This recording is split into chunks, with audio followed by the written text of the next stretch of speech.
Oke, Melin, Muhammad Fahri Rajab, Naila, Olivia Ade, Rafiki, Rahmat Farel, oke, Rusila, Safira, Sari, Sari Malang Sakit, Silpa, izin Bu, Tiasi, hadir Bu, Zalma, berarti 2 orang ya, Silpa sama Sari sakit, Silpa izin. Sebelum memulai pembelajaran, Ibu tanya dulu, apa kabarnya hari ini? Saya pikir, saya rasa, saya bahagia. Oke, sambil tersenyum ya, ulang sekali lagi. Apa kabarnya hari ini? Saya pikir, saya rasa, saya bahagia. Oke, jangan lupa. Minggu kemarin ya, Thailand 11. Minggu kemarin kan Ibu kita sudah belajar tentang berpikir komputasional ya, cara berpikir komputasional. Berpikir komputasional itu punya 4 pilar. Yang pertama dekomposisi. Yang kedua pengenalan pola. Yang ketiga abstraksi. Yang keempat berpikir algoritma ya, berpikir algoritma atau algoritmik. Hari ini kita akan belajar tentang kecerdasan buatan atau kecerdasan artifisial. Hari ini kita akan membahas materi tentang kecerdasan artifisial. Ada yang pernah dengar kata kecerdasan artifisial? Hari ini ya kita akan mengenal. Sebelum itu kalian pernah searching sesuatu hal yang Google? Kalian pernah lihat robot yang bisa bergerak? Robot yang bisa membantu pekerjaan manusia? Apa lagi yang pernah kalian lihat tentang robot pintar? Robot pintar, pernah? Pernah menggunakan Google Translate? Apa lagi yang pernah kalian gunakan aplikasi apa ini?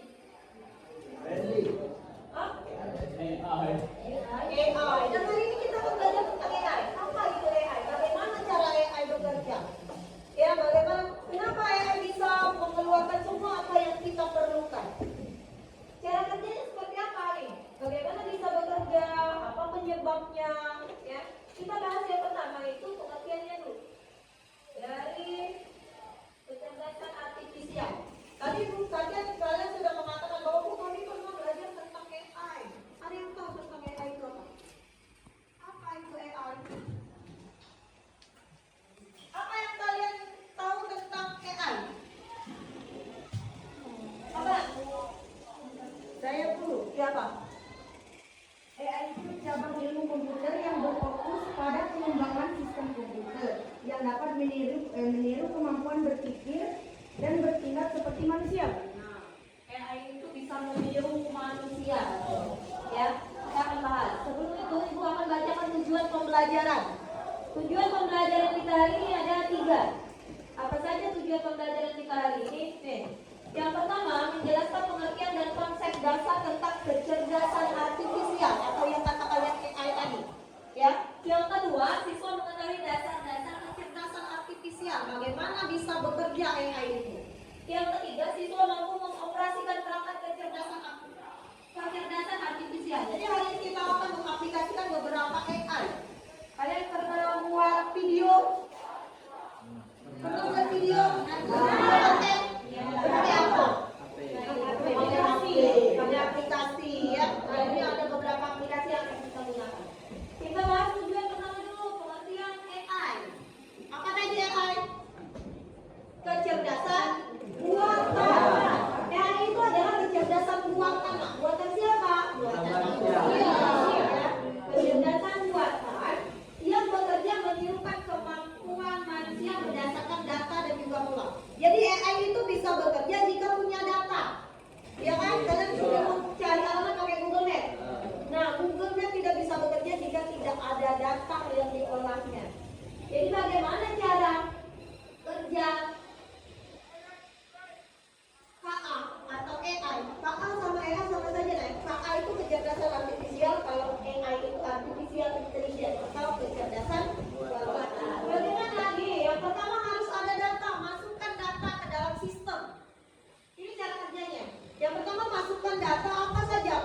yang sudah dimasukkan, ya dalam suatu sistem data yang sudah dimasukkan akan diproses. Diproses oleh apa? Oleh algoritma. Kemarin algoritma itu apa? Pemecahan masalah secara sistematik atau secara berurutan. Itu algoritma. Jadi sudah dimasukkan data ke dalam sistem, maka yang memprosesnya adalah algoritma. Ya, setelah itu baru bisa mengeluarkan apa yang kita perintahkan.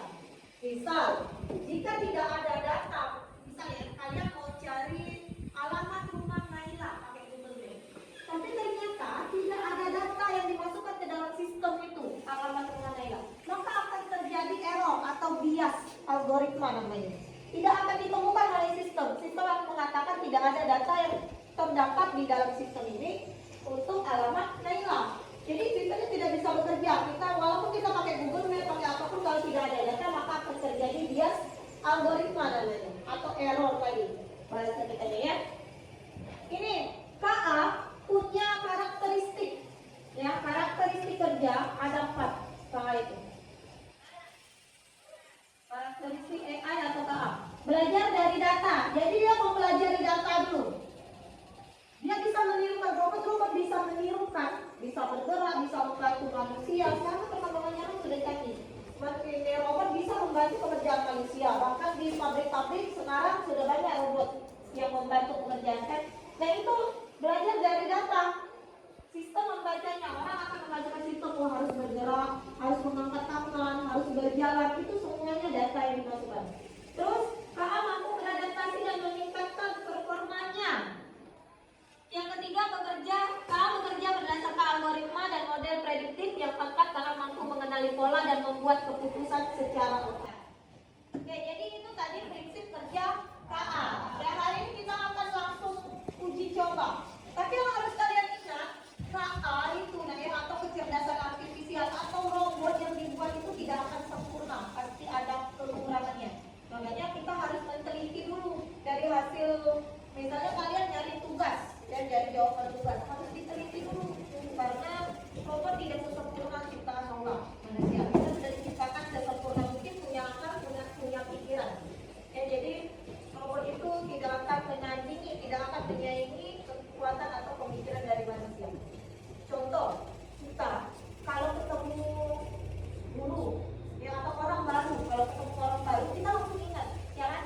Oh ini si A, oh ini si B. Tapi kalau robot, kalau tidak ada data yang dimasukkan tentang si A, robot tidak akan bisa mengenalinya. Walaupun sepintar apa itu robot, kalau cuma ketemu, bertatap muka, robot tidak akan mengenali, ya. Oh itu Ramdhani kata robot. Padahal belum dimasukkan datanya tadi, tidak akan mengenali. Tapi kalau manusia, tanpa adanya sistem, tanpa dimasukkan data, dia langsung tahu, oh itu Ramdhani, oh itu Arya, oh itu Amel, ya kan? Makanya kita lebih sempurna daripada AI, ya. Jangan ketergantungan dengan AI. AI bisa saja membuat hal-hal negatif, ya. Hari ini kita langsung akan praktek. Ibu kasih contoh. Kita akan menggunakan 3 aplikasi. Yang pertama aplikasi ChatGPT. Sudah kenal ChatGPT? Siapa yang pernah yang sudah buat aplikasi ChatGPT? Angkat tangan. Oke, ya. Siapa yang belum pernah mengenal ChatGPT sama sekali? Tidak apa-apa. Kali ini kita belajar. Angkat tangan. Yang belum mengenal ChatGPT sama sekali. Oke, kita turunkan tangannya. Yang sudah mengenal atau sudah bercengkrama sebentar dengan ChatGPT, angkat tangan. Berapa orang? 1, 2, 3. 3 orang, 4 orang yang sudah bercengkrama dengan ChatGPT, ya.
jangan mengubah gambar deh. Kita, nah ini nah hasilnya. Hasilnya akan keluar seperti ini. Tunggu, lagi proses. Tapi yang pasti perintahnya harus jelas. Ya, ubah gambar tersebut menjadi animasi yang berwarna apa. Perintahnya harus jelas. Ini tadi kita cuma masukkan perintah kalau ubah gambar ini menjadi gambar animasi. Ya, kita lihat seperti apa hasilnya dari ChatGPT. Selain ChatGPT, nanti kita juga akan menggunakan aplikasi Naraket. Ya, Naraket itu untuk mengubah teks menjadi audio. Jadi misal kita teksnya tentang Raja adalah seorang anak yang lahir dari seorang ibu yang bernama Marlin dan seorang ayah yang bernama Ahmad. Kita buat teksnya nanti di Naraket, ya. Di ChatGPT-nya kita buat. Nah, ini dia hasilnya. Ya, ini dia hasilnya. Bahkan nanti bisa misalnya kita buat perintah lagi, tolong ubah foto ini menjadi gambar animasi dengan jilbab warna pink, baju warna merah, misalnya kan. Menulis dengan pena tinta merah, menggunakan laptop apa, misal gitu. Jadi tergantung perintah kita, yaitu di ChatGPT. Nanti ini yang pertama akan kita pakai ChatGPT. Terus kita juga akan menggunakan ini dulu, Pir dulu. Pir AI untuk mengubah foto menjadi video. Ya, mengubah foto menjadi video. Jadi video foto yang tidak bergerak diubah menjadi bisa bergerak. Bisa bergerak. Nih. Misal kita ambil image to foto. Ya, generate video from image, upload your image. Misalnya ibu ambil yang kita beda lagi masih ya.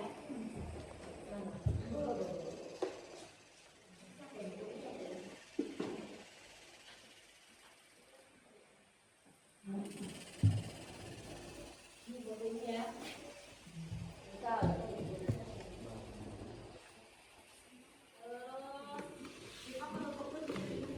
Gak. Oke, jadi menggunakan aplikasi aplikasi Pir untuk mengubah foto menjadi video. Misalnya ini foto ya, diupload, generate song, dijalankan atau di generate.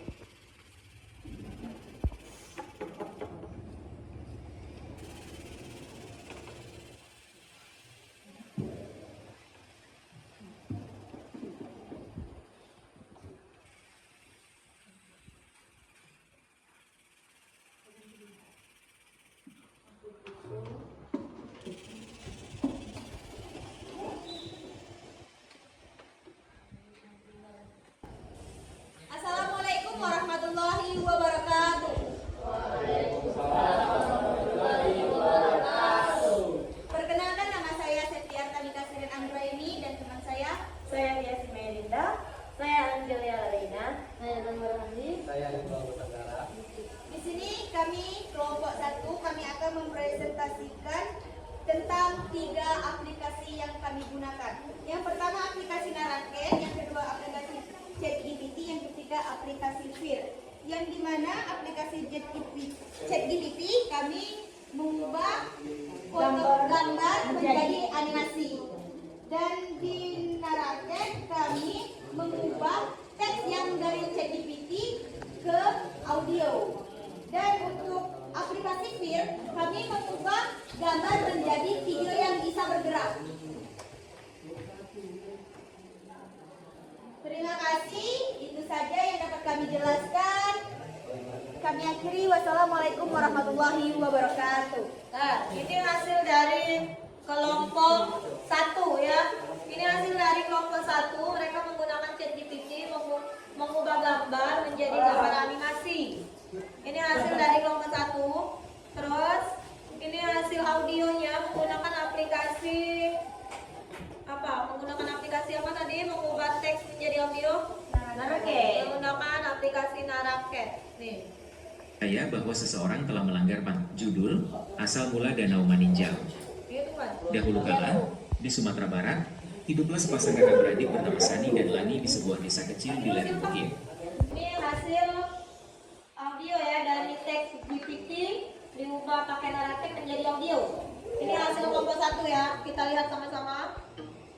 Di suatu pagi yang cerah, Budi, seorang siswa SMA, sedang duduk santai di halaman sekolah sambil menunggu bel masuk. Ia baru saja potong rambut dan merasa dirinya sangat ganteng hari itu. Ia pun memutuskan menatap ke langit sambil memejamkan mata biar kelihatan dramatis. Siapa tahu ada yang diam-diam ambil foto. Tiba-tiba, sinar matahari menyambar wajahnya seperti lampu studio 1000 watt. Budi langsung menyipitkan mata, tapi malah kelihatan kayak lagi menahan bersin. Temannya, Ani, yang duduk di sebelah, buru-buru ambil foto. "Bagus nih buat meme," katanya sambil ngakak. Dan benar saja, 5 menit kemudian, foto Budi tersebar ke seluruh grup sekolah dengan caption, "Ketika kamu nyoba jadi ganteng, tapi matahari tidak setuju." Sejak itu, Budi dikenal bukan karena ketampanannya, tapi karena ekspresi muka melawan mentari. Oke.